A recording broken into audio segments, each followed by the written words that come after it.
Hi hello नमस्कार। आज आम्ही गावी निघालो आहोत आणि या ठिकाणी घरी पोचलेलो आहोत। आम्हाला यायला 10:30 वाजले होते आणि आम्ही निघालो होतो 7 वाजता बसने आलोत आणि 10:30 वाजता आम्ही घरी पोचलो आणि आम्हाला सर्वांना एवढी भूक लागलेली होती आणि सासूबाईंनी स्वयंपाक करून ठेवलेला होता। नाश्ता वगैरे काहीच केला नव्हता, लवकर निघालेलो घरून म्हणून आम्ही नाश्ता वगैरे काही केला नाही आणि या ठिकाणी सर्वांनी जेवण केलं। मी, माझा मोठा मुलगा आणि माझे मिस्टर आणि सासरे चौघांनी जेवण केलं आणि जेवल्यानंतर आम्ही निघालो शेताकडे। शेताला आम्हाला यायला फार आवडतं कारण गावी आल्यानंतर एकदा तरी आम्ही शेताकडे येतोच। शेतातले पिके, फळांची झाडे आम्हाला पाहायला फार आवडतात आणि आम्ही येतोच।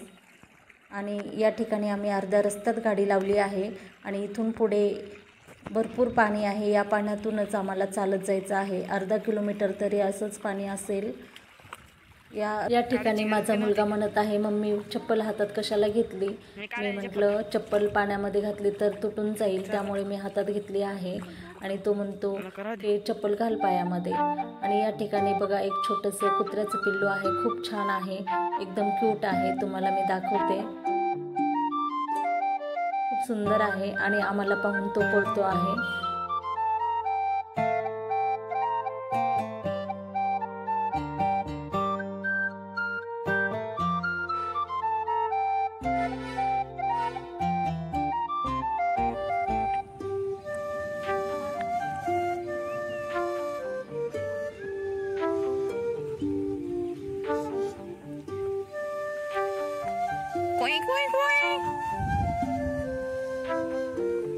इथे ना माझा मुलगा पक्ष्यांचे आवाज ऐकून तो आवाज काढत होता, मस्करी करत होता। आणि आम्ही आता चलत जात आहोत आमच्या शेताकडे आणि हे त्यांच्या काकांचं शेत आहे। गाय, गोठा हे सर्व त्यांच्या काकाचं आहे आणि इथून पलीकडच्या साईडने आमचं शेत आहे। तुम्हाला मी दाखवते, या ठिकाणी विहीर आहे। विहीर एकदम अशी गच्च भरलेली आहे, तुम्ही पाहू शकता। आणि त्या विहीर आहे म्हणून ओळखायला पण येत नाही, त्याच्या साईडने पूर्ण घनदाट झाडी आलेली आहेत। आणि इथे बघा किती सुंदर फुले आहेत। ही फुले कशाची आहेत मला माहिती नाही, ते तुम्हाला माहिती असतील तर मला कमेंट करून सांगा, नक्की कमेंट करा। खूप सुंदर दिसतात फुले।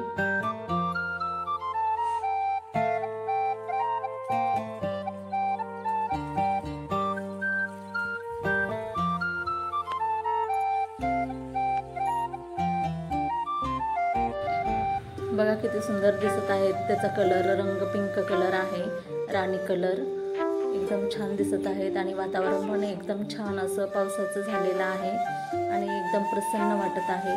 आता या ठिकाणी आंब्याची, नारळाची, चिक्कूची आमची फळबाग आहे। हे बघा इकडे केशर आंबे आहेत, मी हात दाखवत आहे, त्या ठिकाणी केशर आंबे लावलेले आहेत। भरपूर झाडे आंब्याची लावलेली होती उन्हाळ्यामध्ये, पण काही टिकली नाहीत।